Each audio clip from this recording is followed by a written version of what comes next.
सरकारी नौकरी की तैयारी कर रहे लाखों अभ्यर्थियों के लिए बड़ी और महत्वपूर्ण खबर सामने आई है। छत्तीसगढ़ सरकार ने तृतीय और चतुर्थ श्रेणी की सरकारी भर्तियों की प्रक्रिया में बड़ा बदलाव करते हुए कर्मचारी चयन मंडल नियम 2026 लागू कर दिए। सामान्य प्रशासन विभाग यानी जीएडी की ओर से लागू किए गए इन नए नियमों के बाद अब सरकारी भर्ती की प्रक्रिया पहले की तुलना में ज्यादा पारदर्शी, समयबद्ध और व्यवस्थित होगी। नए नियमों का सबसे बड़ा असर अभ्यर्थियों के आवेदन और पोस्ट की प्राथमिकताओं को लेकर देखने को मिलेगा। अब उम्मीदवारों को आवेदन करते समय यह तय करना होगा कि वह किस पद और किस विभाग में नियुक्ति चाहते। खास बात यह है कि एक बार आवेदन जमा करने के बाद पद और विभाग की प्राथमिकता में किसी भी तरह का बदलाव नहीं किया जा सकेगा। यानी अभ्यर्थियों को आवेदन करते समय ही अपनी पसंद और प्राथमिकता को बेहद सोच समझकर तय करना होगा।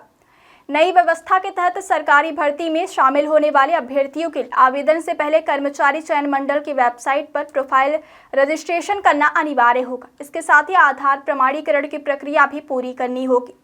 प्रोफाइल रजिस्ट्रेशन और आधार सत्यापन के बाद ही अभ्यर्थी संबंधित भर्ती के लिए आवेदन कर सकेंगे। वहीं अंतिम चयन भी केवल उन्हीं पदों के लिए किया जाएगा जिन्हें उम्मीदवार ने अपनी प्राथमिकता सूची में शामिल किया होगा। इसका मतलब साफ है कि अगर किसी अभ्यर्थी ने किसी पद या विभाग को अपनी प्राथमिक सूची में शामिल नहीं किया तो मेरिट आने के बावजूद उस पद पर उसका चयन नहीं किया जाएगा। नए नियमों में एक और बड़ा बदलाव वेटिंग लिस्ट को लेकर किया गया है। अब भर्ती परीक्षा के बाद केवल विज्ञापित रिक्तियों के बराबर ही अंतिम चयन सूची जारी की जाएगी। अंतिम मेरिट तैयार करते समय लिखित परीक्षा के अंक, अभ्यर्थी की पद प्राथमिकता और आरक्षण के नियमों को आधार बनाया जाएगा।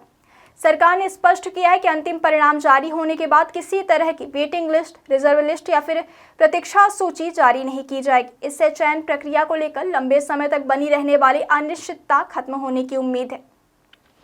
जिन सरकारी पदों के लिए कौशल परीक्षा या फिर शारीरिक दक्षता परीक्षा जरूरी होगी वहां भी नई व्यवस्था लागू होगी। लिखित परीक्षा के प्रदर्शन के आधार पर रिक्त पदों की संख्या के 15 गुना तक अभ्यर्थियों को अगले चरण के लिए बुलाया जाएगा। हालांकि कौशल एवं शारीरिक दक्षता परीक्षा केवल क्वालिफाइंग होगी और इसके अंक अंतिम मेरिट सूची में नहीं जोड़े जाएंगे। संबंधित विभाग को यह परीक्षा 3 महीने के भीतर पूरी करनी होगी। इसके अलावा कर्मचारी चयन मंडल हर साल अगस्त महीने में संभावित रिक्तियों के आधार पर वार्षिक परीक्षा कैलेंडर जारी करेगा। इससे सरकारी नौकरी की तैयारी कर रहे युवाओं को पहले से यह जानकारी मिल सकेगी कि आने वाले समय में कौन कौन सी भर्ती परीक्षाएं संभावित है और उन्हें अपनी तैयारी किस तरह करनी है। दस्तावेज सत्यापन और नियुक्ति प्रक्रिया के लिए भी समय सीमा तय की गई है। अंतिम चयन सूची में शामिल अभ्यर्थियों को 15 दिनों के भीतर आधार सत्यापन पूरा कर जरूरी दस्तावेज ऑनलाइन अपलोड करने होंगे।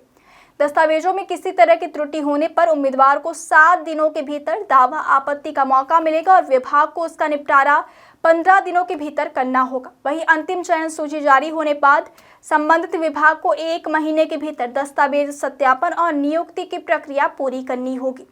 नियुक्ति पत्र मिलने के बाद चयनित अभ्यर्थी को 30 दिनों के भीतर कार्यभार ग्रहण करना अनिवार्य होगा। निर्धारित समय सीमा में ज्वाइन नहीं करने पर संबंधित पद को रिक्त माना जा सकता है और अभ्यर्थी की अभ्यर्थिका समाप्त हो सकती है। कुल मिलाकर छत्तीसगढ़ सरकार के इन नए नियमों से सरकारी भर्ती प्रक्रिया में बड़ा बदलाव आने वाला है। अभ्यर्थियों के लिए सबसे जरूरी बात यही है कि अब आवेदन करते समय पद और विभाग की प्राथमिकता बेहद सावधानी से भरनी होगी, क्योंकि बाद में उसमें बदलाव का कोई मौका नहीं मिलेगा। सरकार का दावा है कि नई व्यवस्था से भर्ती प्रक्रिया तेज, पारदर्शी, निष्पक्ष और समयबद्ध होगी, जबकि अभ्यर्थियों को भी चयन से नियुक्ति तक की पूरी प्रक्रिया पहले से ज्यादा स्पष्ट रूप से समझ आएगी।